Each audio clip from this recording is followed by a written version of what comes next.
Jacqueline, cuando hicimos la reflexión, el personaje sobre el cual hicimos la reflexión fue, ¿recuerdas? Fácil, fácil. Empieza por M y termina en Aría. María, muy bien, eso queda fácil. Entonces, ayer nos concentramos un poco en el tema de María, porque leímos del Evangelio de Lucas, ayer, durante la novena. Y entonces veíamos cuando el ángel le aparece a María y le dice, alégrate María, llena de gracia, el Señor es contigo, eres bendita entre todas las mujeres. Y María, ¿cómo así? No, si es que vas a quedar embarazada. María, pero si yo no conozco varón. No, tranquila, el Espíritu Santo vendrá sobre ti, vas a quedar embarazada. Y ella dijo, hágase en mí según tu palabra. La reflexión que hacíamos anoche es que a veces romantizamos un poco el texto. No lo voy a decir todo lo de anoche porque si no se hace doble predicación. Entonces, breve lo de anoche, la reflexión que hacíamos anoche. Romantizamos la escena y vemos todo esto muy, muy bonito, tipo cuento de hadas, ¿no? María está rezando y viene el ángel y le da el mensaje y ella dice, sí, sí, Señor. Y, ay, voy a ser la madre del Salvador. Dios mío, en un futuro me van a hacer estatuas y cuadros, ay, tan chévere. Y entonces llegaremos nosotros a pensar, ay, tan chévere María. De pronto alguien lo ha pensado, ay, tan chévere quien fuera así como María, que viene y le aparece Dios y le dice una cosa, y la madre de Jesús. Pero no, una cosa que les decía anoche es, vamos a aterrizar eso. Porque eso que se ve tan romántico fue muy difícil, fue muy complicado. Dice que María estaba comprometida. Eso ya le da una edad a María, una edad. En estos pueblos, en Medio Oriente, la edad para casarse de las mujeres es a los... Muy bien, 13 años, puso cuidado. 13 años. Por eso María era virgen. Y estaba comprometida. Perdonen lo que voy a decir, era una sociedad machista. Y entonces el varón, el futuro esposo, ofrecía algo a cambio, porque perdonen, pero la hija era como un bien de los padres mientras podía intercambiar con algún señor. Y José, que seguramente era viudo, después les cuento un poco más extenso, ustedes han leído en los evangelios que Jesús tenía hermanos, hace poco leímos unos, Santiago, Simón, había un Judas, tenía como 4 hermanos y 2 hermanas. Parece ser que no son de María, sino del matrimonio previo de José. Es más, la carta de Santiago que leímos hace poco es del hermano de Jesús y Pablo también dice en sus cartas Santiago, el hermano del Señor.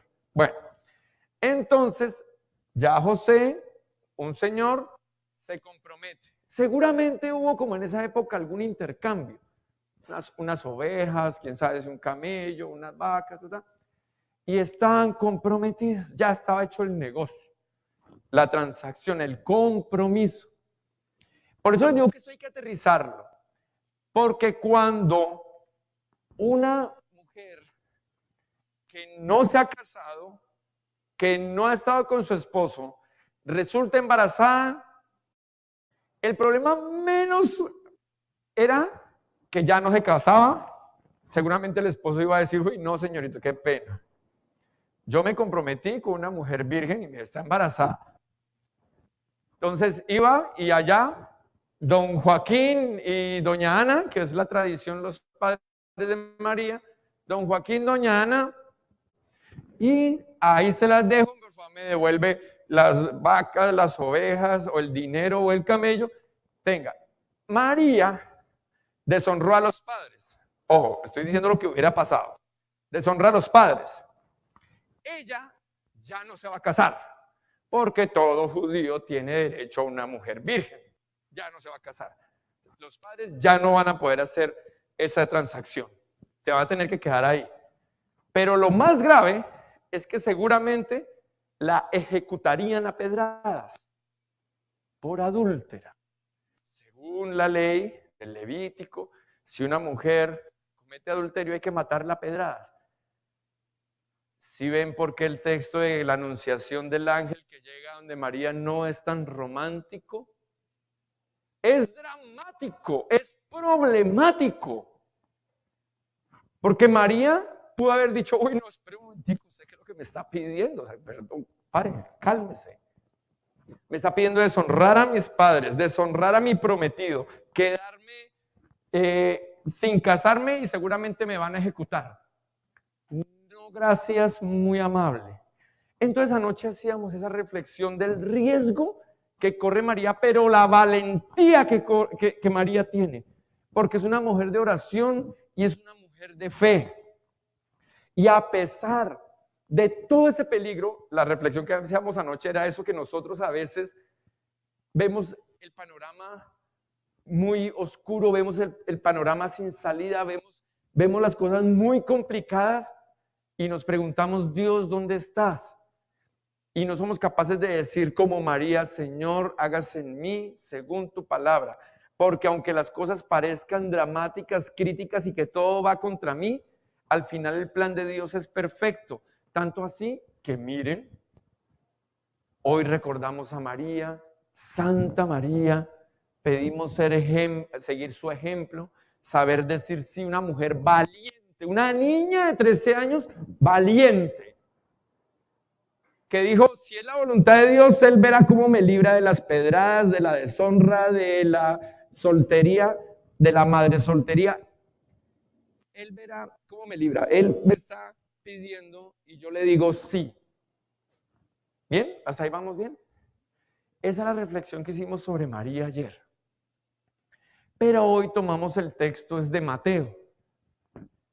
Como les he dicho, que va a funcionar casi todo el año que comenzó litúrgico. Mateo. Y aquí Mateo, ¿quién es el protagonista? José. Tan bonito. Ahora el Evangelio de Mateo nos muestra al otro personaje, a José. Alguien que pasa como muy calladito, como que no dice nada, como que no lo tenemos muy en cuenta, pero es fabuloso, el tema de José es fabuloso. José. Y un descendiente del rey David va a ser el Mesías. Adivine José, ¿de qué familia viene? De David. Pero ¿cómo así? Si José no es el papá. Ah, espere porque mire la grandeza de Dios. Mire la grandeza de Dios. La profecía siempre decía del tronco de Jesé o un descendiente de David, que es lo mismo. Vendrá de ahí, vendrá el Salvador. De ahí vendrá el Mesías. Y dentro de estos descendientes de David, pues uno por allá perdido en Nazaret, jornalero, no muy pudiente seguramente, estaba por ahí José. Y José, como les decía hace un rato, pero la reflexión la hacemos, o sea, la profundizamos luego. Señor, seguramente viudo, con unos hijos, tiene derecho a casarse, pero será un hombre íntegro, de fe, de oración. Se compromete con María para tener, pues, seguir su familia. Y es ahí donde Dios va a hacer este milagro. El milagro anunciado por Isaías. Isaías, 800 años antes, conflicto en Jerusalén. Los asirios estaban amenazando los reinos de Israel. Israel al norte y Judá al sur. Y los reinos de Israel y Samaria se habían unido para pelear contra los asirios, pero fueron derrotados, los asirios vencieron. Y estaba esa angustia allí. Y Dios le promete a Ahaz, o a Acaz, un poquito difícil, el nombre del rey, le promete que va a cuidar de ellos. Le dice, Pídele una prueba al Señor. No, yo no soy capaz de pedirle una prueba. Pues el Señor te la va a dar. La doncella, la joven, quedará encinta y dará a luz a un hijo a quien pondrán por nombre Emmanuel. Y Emmanuel significa Dios con nosotros. Dios con nosotros. O con nosotros Dios. Él es Dios. Él. Con nosotros Dios. Y ese cumplimiento de esas promesas se da aquí, con lo que nos está diciendo Mateo. Entonces, Isaías ya nos había dicho un descendiente de David, y ahora nos dice la doncella, la joven quedará encinta y dará a luz un hijo a quien pondrá por nombre Emmanuel. ¿Qué hubiese sucedido en un caso normal? José se hubiera indignado. ¿Cómo así? Que resultó embarazada, estábamos comprometidos. Pues mijo, para su casa vengan mis cosas y seguramente la mataran a pedradas. Lo que dice la ley, el Levítico, hay que hacerlo. Pero mire lo que hace José. Seguramente su amor por María era tan grande que solamente decide repudiarla en secreto. O sea, salvarle la vida. O sea, repudiarla en secreto es llevarla ya a la casa de Joaquín y Ana. Ahí se las dejo. Chao. En secreto. Siga su vida, mi hija, porque ¿qué hacemos? Pero no denunciarla para salvarle la vida. Necesito que entendamos que hasta ahí ya José ha hecho algo bueno, porque evitó la muerte de la joven. ¿Hasta ahí vamos bien? Pero miren lo maravilloso. Dios obra de unas maneras a lo largo de toda la historia de salvación. Siempre se ha valido de los más pobres o de los excluidos o de los más pequeños de la familia. Así como el que nadie se había fijado, Dios siempre tiene un plan para esos más pequeños, y esos más pequeños terminan siendo los protagonistas de la historia de salvación.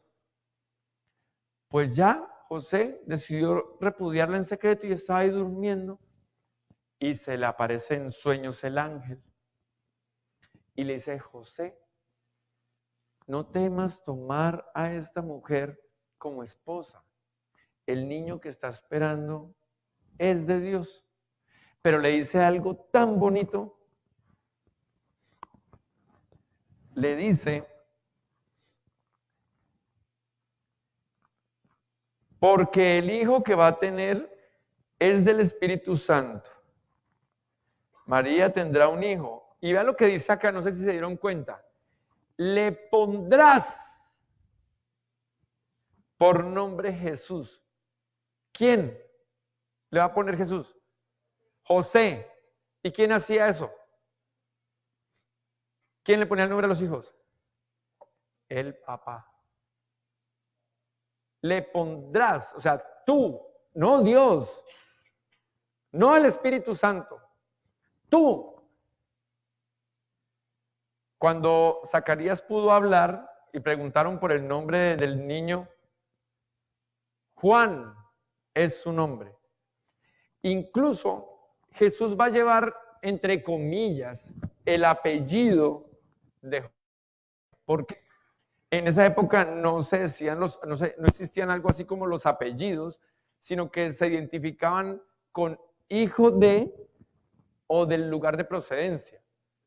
Por eso decimos Jesús de Nazaret. O también decimos Jesús, hijo de José. Ese no es Jesús, el hijo de José, el carpintero, dicen por ahí. O ustedes escuchan Juan, el hijo de Zebedeo, Santiago, el hijo de Alfeo. O sea, era o de dónde era o de quién era hijo. Y Jesús siempre fue reconocido hijo de José, el hijo del carpintero. José le dio el nombre. Le pondrás por nombre Jesús. Jesús el Nazareno o el hijo de José. Y Y Jesús significa Dios salva o Dios ayuda. Eso significa Jesús o Yeshua. Jesús. Entonces, lo que le está diciendo a José es, ese es su hijo, hermano. O sea, es engendrado por el Espíritu Santo, pero es su hijo. O sea, le doy nombre, usted le da el nombre. Y siempre va a ser conocido como hijo de José. Necesito que entendamos esto. A ver, si el gran milagro que vamos a celebrar el próximo 25, si el gran milagro es que Dios se hace humano, tenía que nacer de una mujer como cualquier humano, María, pero tenía que tener un padre. Porque en esta cultura era importante el apellido del padre. Entonces, para ser plenamente humano, tenía que tener un papá. Y María no iba pues tampoco a quedar como... Hoy día no hay mucho problema con el tema de madre soltera. Hoy es medianamente normal. Incluso muchas mujeres buscan ser madre soltera. Entonces, hoy está muy extendido y no hay problema. Algunas pues porque, digamos que les ha tocado en el sentido de que, bueno, el abandono de sus parejas, etcétera, entonces ha tocado con todo el esfuerzo. En otros casos porque así lo quieren, pero en esta época no era bien visto. En esta época no, ni siquiera iba a suceder, a no ser que ya enviudara, que era diferente, si enviudaba la señora. Entonces, hermanas y hermanos, hoy están estas dos personas, María y José, que contra los prejuicios sociales, que contra los señalamientos, por amor a Dios y a su voluntad, desafiaron el sistema, desafiaron el qué dirán. Mire, el mismo José asume la paternidad, tiene fe, que él pudo haber dicho, sí, cómo no, este sueño tan raro que tuve. Pudo haber dicho, sí, sobre todo María, no, señorita. Pudo haber dicho, pero los dos hicieron un acto de fe, los dos. Y gracias a ese acto de fe, imagínense, hoy todos nosotros decimos Jesús, o sea, Dios salva, es Emmanuel, Dios con nosotros. Porque el texto no dice que María le va a poner Emmanuel, no sé si se dieron cuenta. El texto lo que dice, no dice, miren, la Virgen quedará encinta y tendrá un hijo. No dice al que pondrá por nombre Emmanuel, dice al que pondrán en plural. No María y José. Todas las naciones llamaremos a Jesús, a Yeshua, Emmanuel, porque vamos a descubrir que lo que va a pasar aquí es que Dios está con nosotros. Ese milagro de ese bebé en esa fragilidad, en esa falibilidad, en esa pequeñez, es Dios con nosotros. Pero somos nosotros los que tenemos que descubrir el Emmanuel. Porque el texto dice, llamarán Emmanuel. Y algunos evangelios, ¿cómo terminan diciendo? Jesús dice, yo estaré con ustedes todos los días hasta el fin de los tiempos. O sea que se cumple el nombre. Él está con nosotros. Él es Emmanuel. Y eso es lo que estamos a punto de celebrar. Que Dios es con nosotros. Y vamos a reconocerlo, vamos a llamar Dios con nosotros, Emmanuel. Y hoy reconocemos y damos gracias a María y a José por su valentía, por su fe. Y hoy les invito para que sigan ese ejemplo, para que sepan decirle sí al Señor, a pesar de lo absurdo. Si a alguien le parece que es absurdo lo que el Señor le está pidiendo, piensa en María y piensa en José. A los dos les pidió cosas muy absurdas. A los dos les pidió sacrificios muy grandes. Y los dos supieron decir sí. Y Jesús vivió y creció como verdadero hijo de José. Y así va a orar el Señor con ustedes. Díganle que sí. Díganle, Señor, aquí estoy para hacer tu voluntad. Heme aquí, he aquí la esclava o el esclavo del Señor. Hágase en mí según tu palabra. Todo se ve raro, todo se ve turbio, todo se ve extraño. No tiene sentido. Señor, hágase en mí como has dicho. Amén. Gloria al Padre, al Hijo y al Espíritu Santo. Para un principio, ahora y siempre, por los siglos de los siglos. Amén.